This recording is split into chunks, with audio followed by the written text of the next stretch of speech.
Okay, real talk for a sec. Adulting. It's hard enough as it is, right? Right. But throw in a mountain of student loan debt. Oof. That's a whole other level of stress. Definitely. So that's exactly what we're diving deep into today, folks, the student loan crisis. Yeah. We're not just going to, define it, though. Yeah. We're going to get into the nitty-gritty of what it all means for you. Absolutely. We're going to look at the impact, potential solutions, Right. the whole shebang.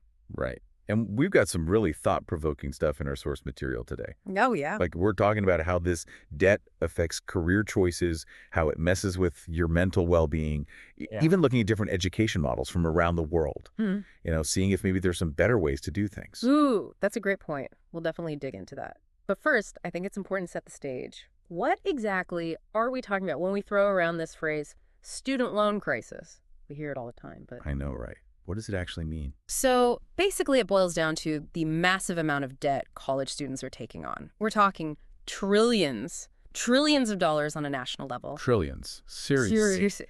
And the average borrower, they're graduating with, get this, over $37,000 in debt. And that number just keeps going up. $37,000. That's, I mean, you could buy a decent used car with that. Right. Or put a down payment on a house in some places. Right. It's a huge amount of money. And it's crazy, right? Because you're just starting out in life. You're supposed to be excited, full of possibilities. Exactly. But instead, you're hitched to this massive debt. So how do we even get here? Well, it's not just one thing, right? It's this whole combination of factors. Tuition costs have been going through the roof for decades now, way faster than inflation, way faster than wages are going up. It's insane. It feels like they just keep raising tuition every year. And on top of that, a college degree has become this almost like a requirement for so many jobs. It puts this immense pressure on people to go to college no matter what, even if it means taking on these huge loans. I felt that pressure. Big time. And it makes you wonder sometimes, like, is it even worth it? That's a big question. All this debt. And for what? So let's talk about the consequences. I mean, obviously there's the financial strain, but our source material also talks about the psychological impacts. That can't be good. No, definitely not. We're talking increased stress, anxiety. People are even delaying major life milestones because of this debt. Like what kind of milestones? Things like buying a house, starting a family, even getting married. I mean, imagine carrying that weight around for years, even decades. Oh, decades. That's just depressing. It's not just about the money, It affects every aspect of your life. Makes sense. And it also makes me wonder, how does all this debt affect people's career choices? I mean, does it box them in, force them to make decisions they wouldn't otherwise? Oh, absolutely. I mean, think about it. You graduate with all this debt. You feel this immense pressure to find a job that pays well, right? Right. Even if that job isn't something you're passionate about. Even if it's not what you really want to be doing. You're trapped. Exactly. And then, it kind of makes you question, are we even getting the most out of people? If they're just chasing a paycheck instead of following their dreams? That's a really good point. Yeah. Like, what are we losing out on as a society?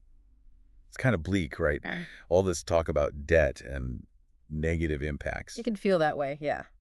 So what gives me hope is talking about solutions. I mean, is there anything we can do about this mess? There are things we can do, for sure, both on a policy level, big picture stuff. Right. And also things you can do as an individual to kind of navigate this whole system. Okay, I like the sound of that. So on the policy side, there's a lot of talk about loan forgiveness programs. I've heard about those. They're kind of controversial, right? Definitely. I mean, it could wipe out debt for millions of people. Wow. But then, some people argue, what about those who already paid off their loans? Right. That doesn't seem fair. Exactly. So it's this whole debate about fairness and... And how do you even decide who gets forgiveness and who doesn't? Exactly. So it's tricky. For sure. Another approach is income-based repayment, where, your monthly payments are based on how much you earn. Oh, so if you're not making a lot, you don't have to pay as much. Right. Which can be helpful, especially when you're just starting out. That makes sense. But there's a catch. Oh, there's always a catch, isn't there? Right.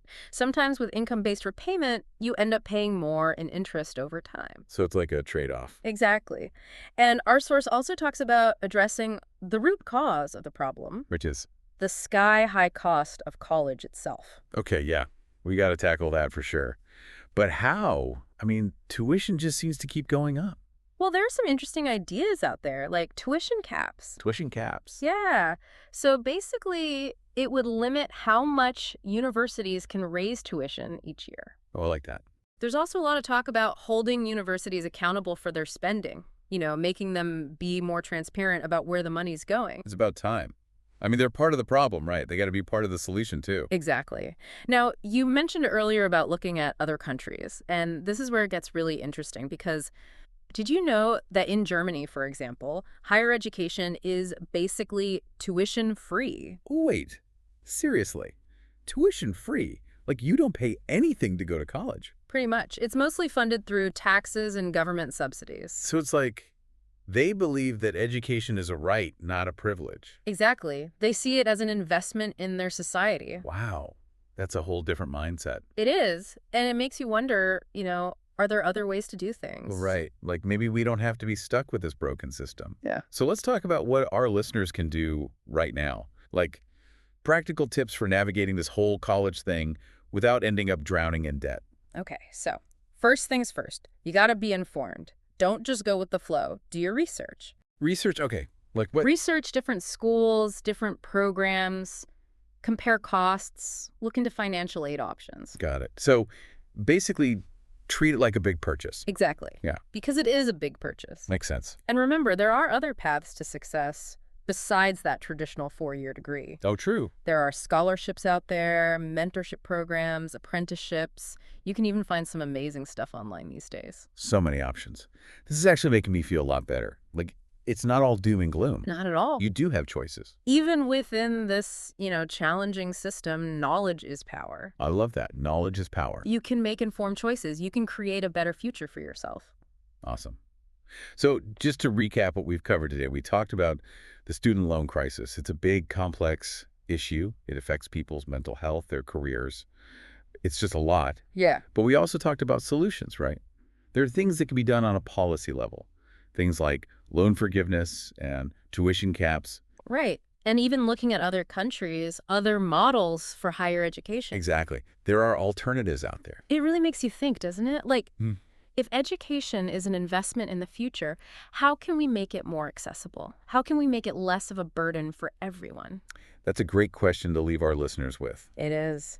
So thanks for joining us for this deep dive today. We hope you learned something new. Yeah. And remember, folks, keep exploring these topics, keep asking questions, and most importantly, make informed choices about your education. Because your future is worth it.